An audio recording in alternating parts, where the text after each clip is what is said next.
To get free video lectures for ECE GATE 2018, subscribe Engineer Tree and press bell icon for more information and update.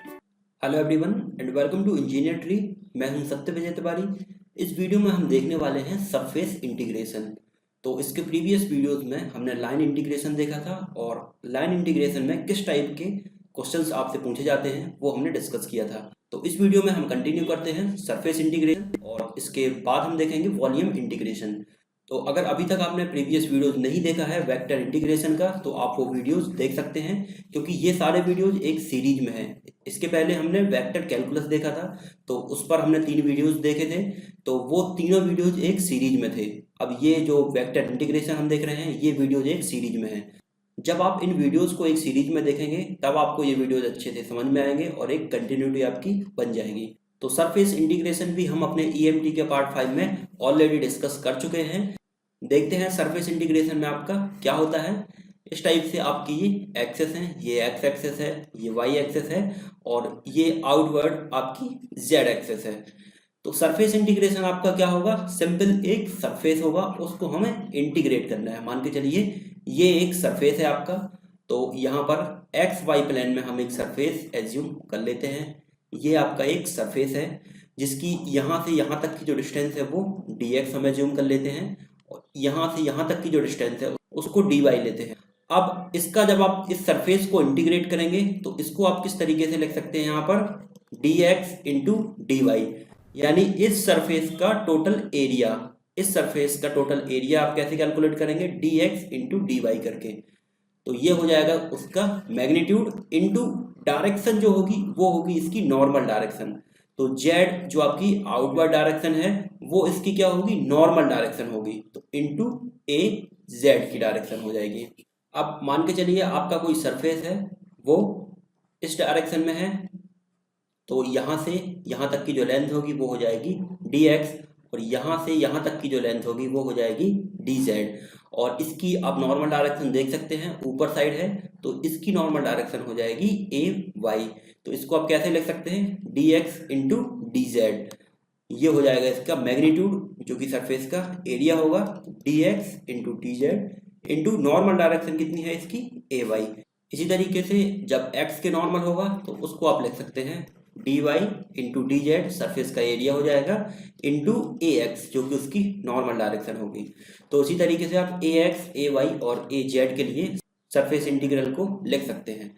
तो EMT के जो हमने part 5 में discuss किया था तीनों कोऑर्डिनेट सिस्टम्स के लिए जो शॉर्ट फॉर्मूले थे वो किस तरीके से था आपका, H2 H3 जो कि स्केलिंग फैक्टर थे, dv dw in the direction of ax plus H3 H1 dw du in the direction of ay plus H1 H2 du dv direction हो जाएगी az। तो ये था स्टैंडर्ड फॉर्मूला जो कि कार्टेशियन, सिलेंड्रिकल और स्फेरिकल तीनों कोऑर्डिनेट सिस्टम्स के लिए आप अप्लाई कर सकते हैं। तो यहाँ पर मैथ्स में हम मेनली बात करते हैं कार्टेशियन कोऑर्डिनेट सिस्टम्स की। तो कार्टेशियन कोऑर्डिनेट सिस्टम्स के लिए जो स्केलिंग फैक्टर होते हैं H1 H2 और H3 उन तीनों की वैल्यू होती है 1। तो कार्टेशियन कोऑर्डिनेट सिस्टम के लिए आप सरफेस इंटीग्रेशन को लिख सकते हैं यहाँ पर dv dw, मतलब dy dz, यहाँ पर डायरेक्शन हो जाएगी ax प्लस dw du, मतलब dz dx और डायरेक्शन हो जाएगी आपकी ay प्लस dx dy और डायरेक्शन हो जाएगी az। तो इस तरीके से आप कार्टेशियन कोऑर्डिनेट सिस्टम में सरफेस इंटीग्रेशन को लिख सकते हैं। अब यहाँ पर हम बात कर रहे हैं वेक्टर इंटीग्रेशन की। तो यहाँ पर डायरेक्शंस आपकी चेंज हो जाएगी, यहाँ पर ax है तो यहाँ पर हम i लेके चलेंगे, यहाँ पर j और az की जगह पे k। तो हम देखते हैं यहाँ पर हम सरफेस इंटीग्रेशन को किस तरीके से डिनोट करते हैं। सरफेस इंटीग्रेशन को हम डबल इंटीग्रेशन से शो करते हैं। यहाँ पर s आपका डिनोट करता है सरफेस को, f आपकी होती है कोई वेक्टर क्वांटिटी, इंटू n होता है आपका सरफेस। इसको हम डिनोट करते हैं n से, तो n इंटू ds। इस तरीके से आप मैथ्स में सरफेस इंटीग्रेशन को शो करते हैं। अब इससे रिलेटेड आपके क्वेश्चन किस तरीके से आते हैं वो हम एग्जाम्पल में देख लेते हैं, तो आपको ये सारी चीज़ें और अच्छे से क्लियर हो जाएंगी। तो ये आपको एक क्वेश्चन गिवन है। क्वेश्चन में पूछा है आपसे evaluate f.nds where f equals to 4xi minus y square j plus y z k and s is the surface of cube. S जो है एक क्यूब गिवन है जिसकी लिमिट है आपको 0 से 1 तक, एक्स वाई और जेड की लिमिट है 0 से 1 तक। ये एक क्यूब गिवन है आपको एक्स वाई और जेड एक्सेस के बीच में। तो इस क्यूब में आपके टोटल 6 सरफेस हैं। तो इन 6 सरफेस के लिए आपको एक एक सरफेस के लिए सरफेस इंटीग्रेशन कैलकुलेट करना है। फिर बाद में जब आप उनको ऐड करेंगे तो टोटल इस क्यूब का सरफेस आप कैलकुलेट कर पाएंगे। तो इसके लिए हम बात करते हैं एक एक सरफेस के लिए। तो हम जानते हैं surface integration of F dot N D S को हम लिख सकते हैं एफ, ये जो वेक्टर क्वांटिटी है ये हमने लिखी है यहाँ पर, इनटू एन, एन जो होती है वो होती है नॉर्मल डायरेक्शन। तो इसको हम यहाँ पर लिख सकते हैं d Y D z into i. यहाँ पर ए एक्स की जगह पर हमने आई और ए वाई की जगह पे जे और ए जेड की जगह पर के डायरेक्शन से लिखा है इसको। तो ये हो जाएगा d Y D z direction i, d z d x direction j और d x D y direction के। एन यहाँ पर आपका शो करता है नॉर्मल डायरेक्शन। अब जिस सरफेस की नॉर्मल डायरेक्शन होगी उसके अकॉर्डिंग हम आई जे और के को लिखेंगे। यहाँ पे मैं आपको एक चीज और बता दूं कि ये जो क्वेश्चंस होते हैं वेक्टर इंटीग्रेशन से रिलेटेड ये देखने में थोड़ी लेंथी होते हैं। बाकी एक बार अगर आपको समझ में आ जाएंगे और इनकी आप प्रैक्टिस अच्छे से कर लेंगे तो आप गेट में इन क्वेश्चंस को कन्वर्ट कर सकते हैं। और गेट के एग्जाम में यहाँ से लगभग 2 नंबर का क्वेश्चन हर बार पूछा जाता है लाइन, सरफेस और वेक्टर इंटीग्रेशन से। तो पहले हम इस क्वेश्चन को नॉर्मल मेथड से यहाँ पर सॉल्व कर लेते हैं। इसके बाद मैं आपको इस टाइप के क्वेश्चन सॉल्व करने के लिए एक शॉर्टकट मेथड भी बताऊंगा, तो आप ये क्वेश्चन और अच्छे से इजीली सॉल्व कर पाएंगे। तो सबसे पहले जो इसकी नॉर्मल मेथड है उससे हम एक एक सरफेस के लिए इसका सरफेस इंटीग्रेशन कैलकुलेट करते हैं। तो बात करते हैं हम यहाँ पर सबसे पहले P Q A R surface की। तो P Q A R surface में आप देख सकते हैं इस सरफेस की जो नॉर्मल डायरेक्शन है वो कितनी है, ए एक्स, मतलब आई की डायरेक्शन जो होगी वो इस सरफेस की नॉर्मल डायरेक्शन है। तो यहाँ पर हम जानते हैं सरफेस इंटीग्रेशन में हम नॉर्मल डायरेक्शन ही लेते हैं।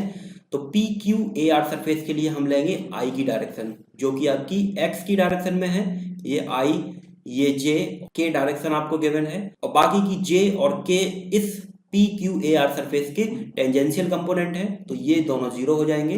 तो P Q A R surface के लिए आपका एफ डॉट एन जो होगा वो हो जाएगा 4 एक्स जेड इंटू आई का मल्टीप्लाई होगा आपका d x d z into i में, क्योंकि आई इसकी नॉर्मल डायरेक्शन है। तो आई इंटू आई हो जाता है आपका 1 और बाकी की डायरेक्शन टेंजेंशियल है तो ये कंपोनेंट आपके 0 हो जाएंगे।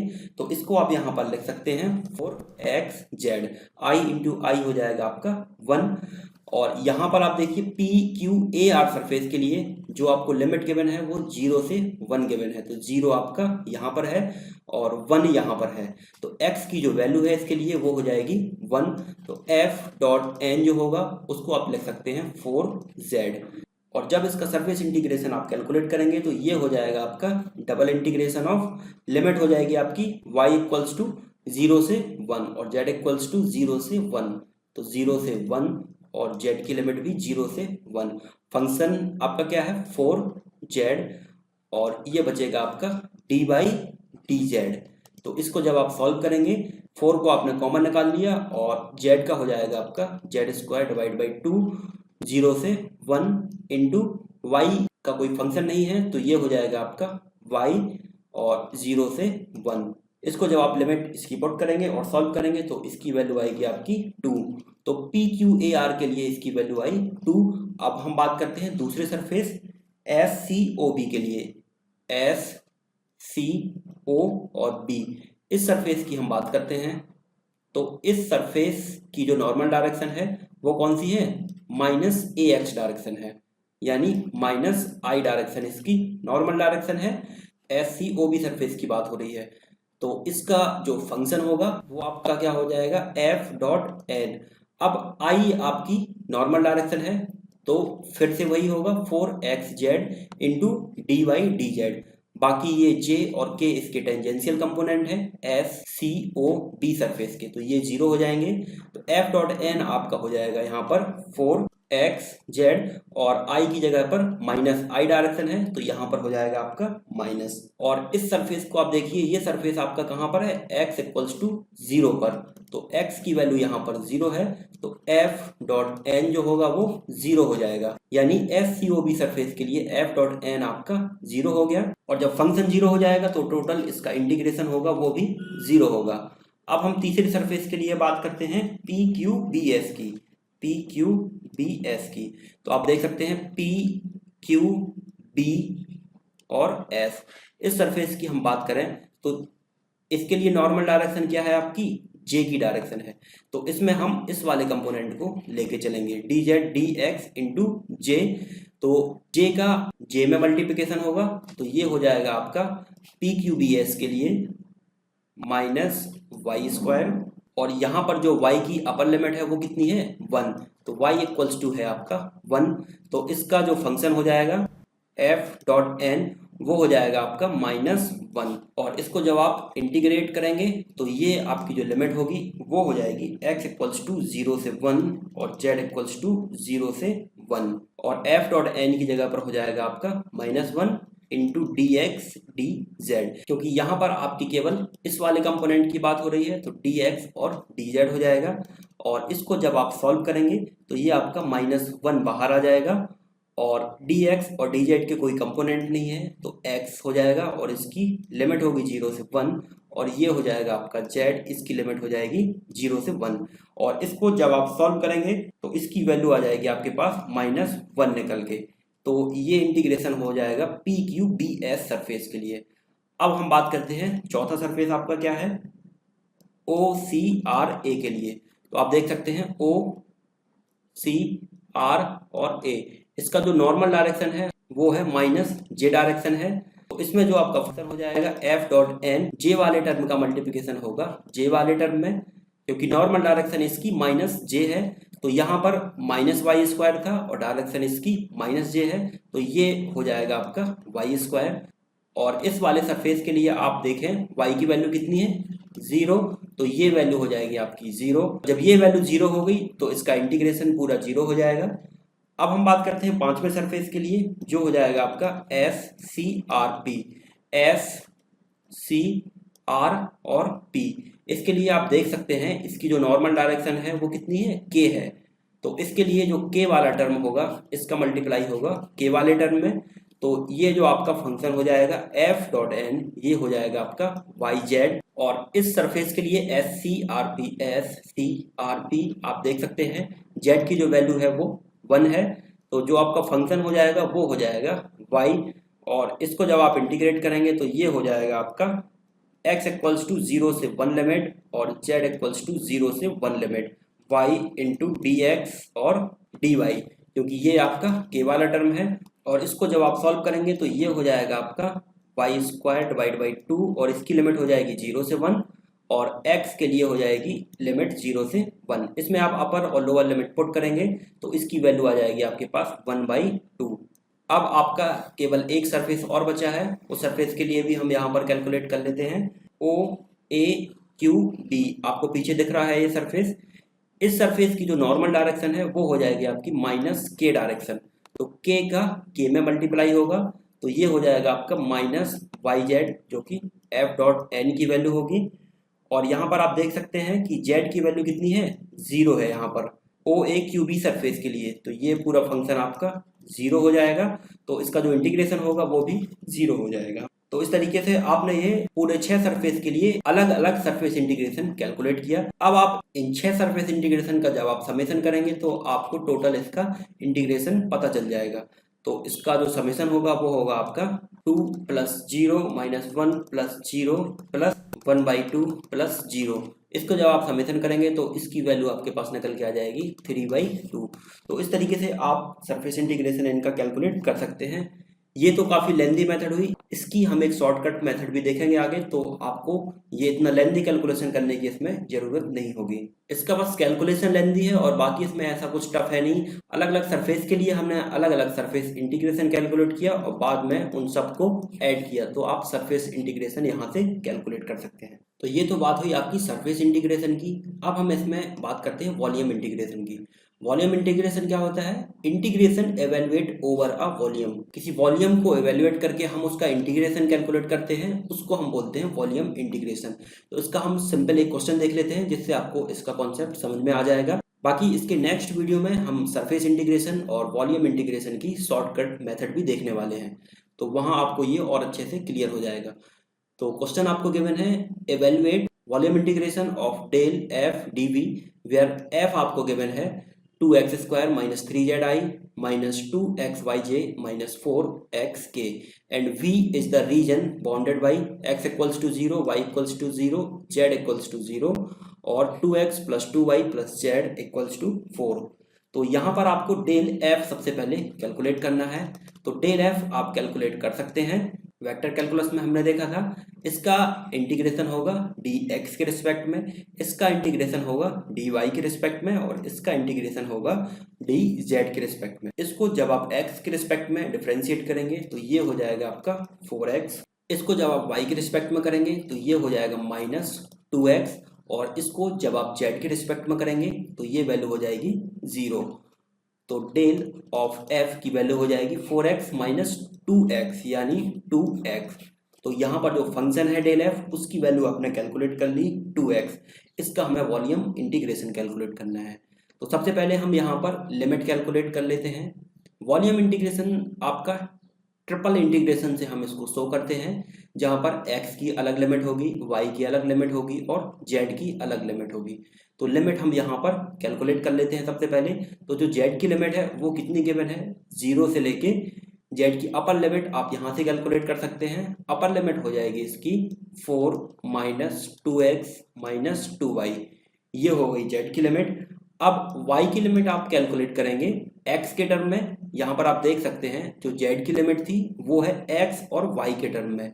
अब जो y की लिमिट होगी वो हो जाएगी आपकी केवल x के टर्म में। तो जो y की लिमिट होगी वो हो जाएगी आपकी z इक्वल्स टू 0 हो जाएगा आपका, और ये लिमिट हो जाएगी आपकी 2y equals to 4 minus 2x, जिसको आप यहाँ पर लिख सकते हैं इसकी अपर लिमिट 2 माइनस x। तो ये हो गई y की लिमिट x के टर्म में। अब जो x की लिमिट होगी वो आप देख सकते हैं, जो लोअर लिमिट है वो है 0, और इसकी अपर लिमिट आप कैलकुलेट करेंगे y इक्वल्स टू 0 और z इक्वल्स टू 0 पुट करके। तो x की जो अपर लिमिट हो जाएगी वो हो जाएगी आपकी 2। तो इस तरीके से आप इनकी लिमिट कैलकुलेट कर सकते हैं। z की लिमिट है दो कांस्टेंट के फॉर्म में x और y की लिमिट है आपकी एक कांस्टेंट के फॉर्म में, और x की लिमिट आपकी सिंपल 0 से 2 तक है। तो इसका जब आप वॉल्यूम इंटीग्रेशन कैलकुलेट करेंगे तो ये हो जाएगी आपकी x की लिमिट 0 से 2, y की लिमिट हो जाएगी आपकी 0 से x माइनस 2, और z की लिमिट हो जाएगी आपकी 0 से 4 माइनस 2x माइनस 2y, और जो फंक्शन है आपका वो कितना है 2x, और dx dy और dz इन तीनों के रिस्पेक्ट में इसका इंटीग्रेशन होगा। और इस टाइप के इंटीग्रेशन को जब आप सॉल्व करेंगे ट्रिपल इंटीग्रेशन को, तो इसको सॉल्व करने की एक मेथड होती है। सबसे पहले आप देखेंगे यहाँ पर जो z की लिमिट है वो x और y के फॉर्म में गिवन है, y की लिमिट आपको x के फॉर्म में गिवन है, और x की लिमिट आपको एक कांस्टेंट के फॉर्म में गिवन है। तो सबसे पहले आप सॉल्व करेंगे dz को, तो आपका जो फंक्शन होगा वो x और y के फॉर्म में निकल के आ जाएगा। फिर इसको सॉल्व करेंगे आप dy के रिस्पेक्ट में, तो आपका जो फंक्शन होगा वो टोटल x के फॉर्म में कन्वर्ट हो जाएगा, और फिर उसको सॉल्व करेंगे x के रिस्पेक्ट में, तो आप उसका आंसर कैलकुलेट कर सकते हैं। तो इसमें सबसे पहले हम इसको सॉल्व करेंगे z के रिस्पेक्ट में। तो ये आपका हो जाएगा 2, जो आपका कॉन्स्टेंट है ये बाहर आ जाएगा, x इक्वल्स टू 0 से लेके 2, और y इक्वल्स टू हो जाएगा आपका 0 से लेके x माइनस 2, और ये आपका x यहाँ पर रहेगा, और z की कोई वैल्यू नहीं है, यहाँ पर 1 है। तो 1 का जो इंटीग्रेशन होगा वो हो जाएगा z के रिस्पेक्ट में z, और इसकी लिमिट होगी 0 से लेके 4 माइनस 2x माइनस 2y, और यहाँ पर हो जाएगा dx dy। तो इसको जब आप सॉल्व करेंगे, इसकी लिमिट पुट करेंगे, तो ये हो जाएगा आपका 2x इक्वल्स टू 0 से लेके 2, y इक्वल्स टू 0 से लेके x माइनस 2, ये आपका x कांस्टेंट बाहर, और अपर लिमिट हो जाएगी आपकी 4 minus 2x minus 2y, minus lower limit हो जाएगी 0, और ये हो जाएगा आपका dx dy। अब आप देख सकते हैं जो आपका टोटल फंक्शन है वो x और y के फॉर्म में कन्वर्ट हो गया। अब इसको सॉल्व करेंगे आप y के रिस्पेक्ट में, क्योंकि y की लिमिट आपकी 0 से x माइनस 2 के फॉर्म में गिवन है। तो जब y के रिस्पेक्ट में इसको आप सॉल्व करेंगे तो ये कन्वर्ट हो जाएगा टोटल x के फॉर्म में। तो इसको हम यहाँ पर सॉल्व करते हैं। तो यहाँ पर इसको जब आप सॉल्व करेंगे तो ये आपका हो जाएगा 2, आप बाहर है, x की लिमिट है 0 से लेके 2 तक, और जो y की लिमिट है वो है 0 से लेके 2 माइनस एक्स तक। और यहाँ से आप देख सकते हैं ये x आपका बाहर है, और यहाँ 4 माइनस 2x में से आप 2 की वैल्यू कॉमन निकालेंगे तो ये बचेगा आपका 2 minus X minus 2y into D x D Y. अब इसको आप y के रिस्पेक्ट में इंटीग्रेट करेंगे, क्योंकि y की जो लिमिट है वो आपको x के फॉर्म में गिवन है।